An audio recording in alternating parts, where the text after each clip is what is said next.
Welcome to the Bitstream. You are currently watching Bitstram. Today in KSP, we are going to be moving our docking stuff that we put up into space on our space station. We've got them all like stacked nicely in this vertical layout, and we got to put them in their final configuration.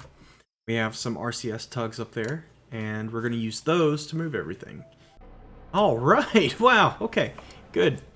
Uh-oh. We're moving a little far away now. Hey, we did it. Okay. Whoop. Hey, there we are. Okay. Nope, nope, nope, nope, nope, nope, nope, nope. Nope. I like how they docked and we're immediately like, let's go! I gotta figure out which button makes me go back now. Boom, docked. Okay, that is number 2. You have to have some sort of idea of how much fuel you need. Uh-oh. Uh-oh, don't... Oh, it's gonna bump it. Oh, okay. Can we not bump the space station? That is number 3, just 1 to go. Oh! Oh no! What's the button? Oh, I'm crashing. Oh, I bumped it. Oh. Sorry, the space station is going to come with a couple dents before I'm done with it. And docked. This RCS tank down at the bottom needs to leave. Okay, that will be the next step. We're gonna launch a part that will take over where that RCS tank is. Okay, so the next module is going to be the power module. This is where all the batteries are stored. We can change the color of this if we want to, but that is ugly. So we're not. Now, this is like a silver bullet. This is where learning a little bit of orbital mechanics will help a lot. Launch. At the top of the screen, we have the apoapsis height, highest point of my orbit. Currently, it's 40 kilometers, and we want that to be 100. My periapsis is right below that. That is the lowest point of my orbit. It's now negative 513 kilometers because it is currently inside the planet right now. Target at intersect position. So I'm going too fast. I need to raise my orbit. So this means space station is in this orbit, and my orbit looks a little bit like this. So when I, like, the only 2 places my orbit will meet the space station is at the ascending and descending nodes. So when I get to that ascending node, I can correct my orbit to make it more flat, like the space station. All right, let's get those Werner engines on and try this thing out. Uh-oh. We have a problem.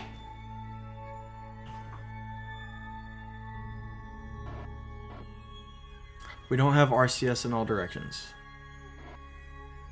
That makes this harder.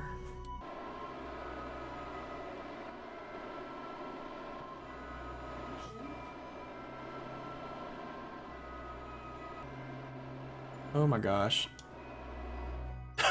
Oh my goodness.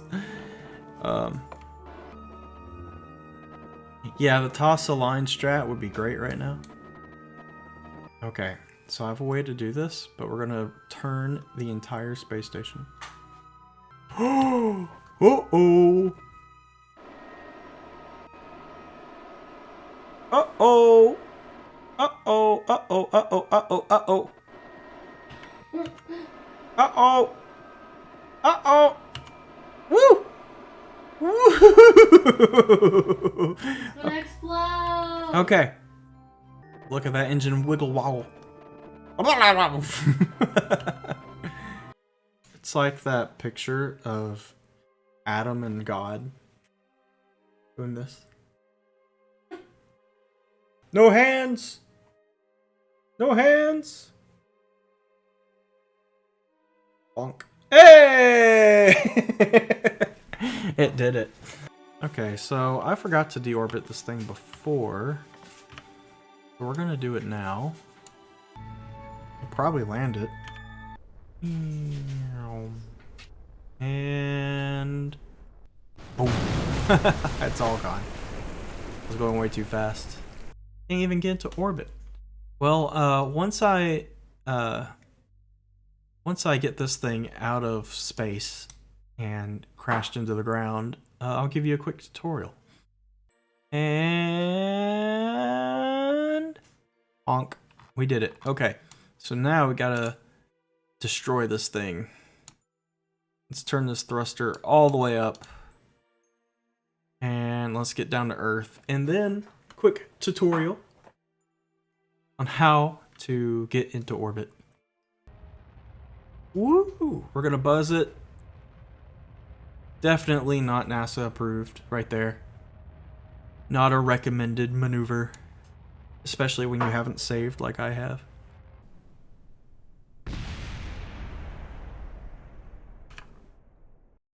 So, to get to space, the first thing you need is a rocket. So we're going to build a simple rocket. We're going to take the normal Mark 1 small command pod, and we're going to name this rocket Get to Space.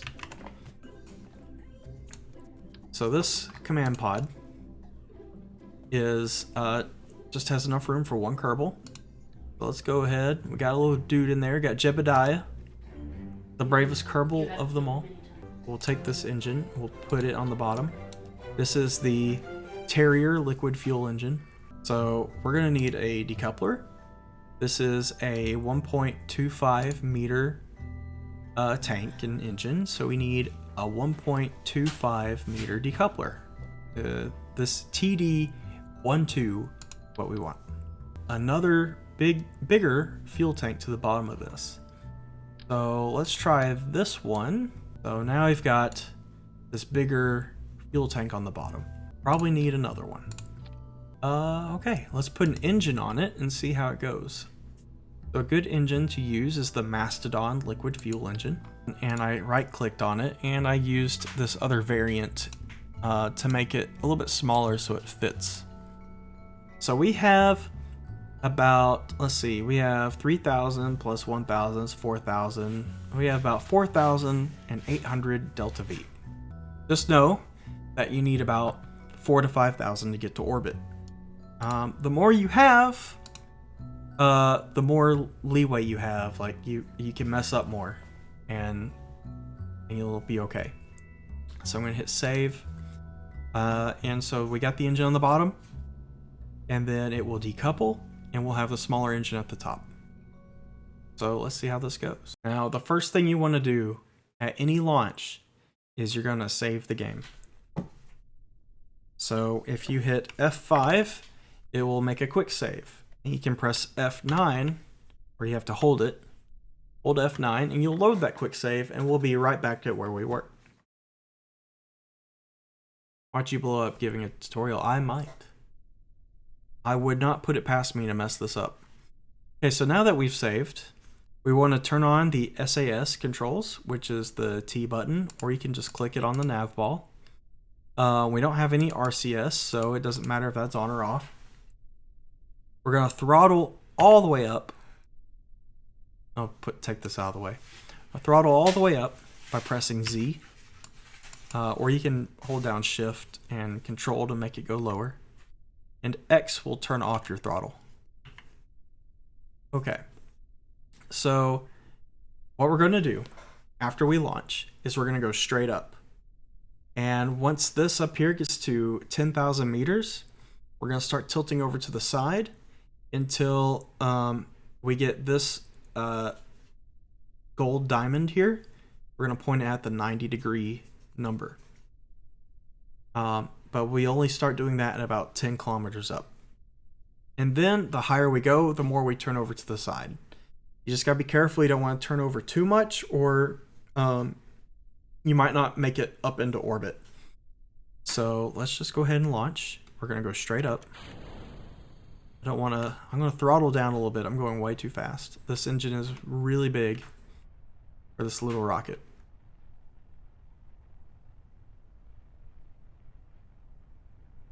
So we're going up. We're at 2 kilometers now. Once we get to 10 kilometers, we'll start turning. And we want to turn to the east, and the east is out towards the ocean. Going a little too fast still. I'm going really fast. 7 kilometers, 8 kilometers, 9 kilometers, and 10 kilometers. Now, the reason why we wait till we're at 10 kilometers to start our turn is because this is where the atmosphere starts to get lighter, starts to get thinner. So we're fighting against the air less, and we can start using Kerbin's gravity to help us get into orbit. I'm starting to turn sideways, and we can see how far out of the atmosphere we are up here. Just gotta keep going. I'm at 90 degrees now on the nav ball. And if you spin out here, that's okay. It might just mean you're turning too fast, or you've got too much thrust, or your rocket is aerodynamically unstable and you need to add some fins at the back. There's a bunch of different things that can make you flip here. All right, we're almost turning completely sideways now, but I don't want to turn all the way down to where this line is, where it turns into the brown. We're going to stay up above that just a little bit. So I'm going to stop burning real quick and check where we are on the map. So it says our apoapsis is 80 kilometers, or 80,000 meters. The apoapsis is the highest point on our orbit, and that is 80,000 meters is how high we'll get before we start falling back down to the planet. Once you get to 70 kilometers, you're out of the atmosphere. There's no wind slowing you down, nothing. So once we get up there to 70 kilometers, we'll be able to turn over completely sideways and not worry about the atmosphere slowing us down. So now what we want to do is get into orbit. So we've made it up into space, but we're just going to fall back down. What we need to do now is add our apoapsis. We're going to select it and add a maneuver. We're going to take this prograde marker here. We're going to move it until this dotted line goes around the planet. And now our periapsis will appear back here. Our periapsis is the lowest point in our orbit. So it's at 72 right now. We want to make that 80. Okay, 77, 78, that's close enough. We'll leave it right there. And now what we'll do is point at our maneuver node by clicking this red button down here. And it says our time to go is T-minus 17 seconds, so we're just going to go ahead and go. And we're going to have to change stages. Whoa, we're going fast. And stage, and start the next engine, boom. Okay, and now we'll get up into orbit. And we've made it to orbit. It's a little bit more complicated than that, but that's just a really quick tutorial. Remember, when you start at the launch pad, you want to go up until you're at 10 kilometers, turn over sideways, where it says 90 degrees on the nav ball, and then keep going up and up and up until your apoapsis is high enough that you're not in the atmosphere anymore. Then once you get to the apoapsis, you want to keep burning forward, keep going, and then it'll bring your periapsis up high enough to where you won't fall down and crash. Now I wonder if I could land this as is. Okay, Jebediah is about to die. Jebediah is gonna die. This is it for Jebediah. Wait, I forgot. I forgot. They have parachutes now. Oh, my camera is going at 2 frames a second. I forgot they have parachutes now, so I could have just had them float down and be safe. Well, so I have a question. Should Jebediah just stay dead, or should I bring him back? Jebediah is my favorite astronaut. I'd like to bring him back, but he can be permadead. Jeb died for science. Okay, it's a vote for death. Can science bring him back? Stay died. Okay, Jebediah is dead. Um, I think he can eventually come back, but I haven't seen it happen. I think I have to play on this save for so long that he eventually just gets cycled back around.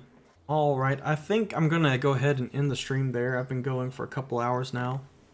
Going on almost 3 hours, actually. I hope you guys enjoyed it. You can check out the Bitstram YouTube channel.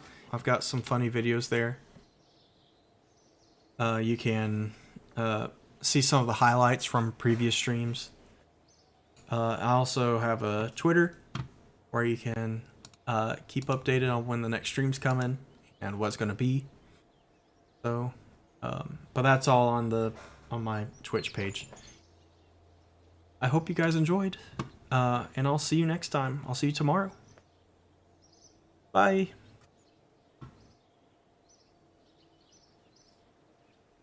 All right. Good night. Sleep well. Bye.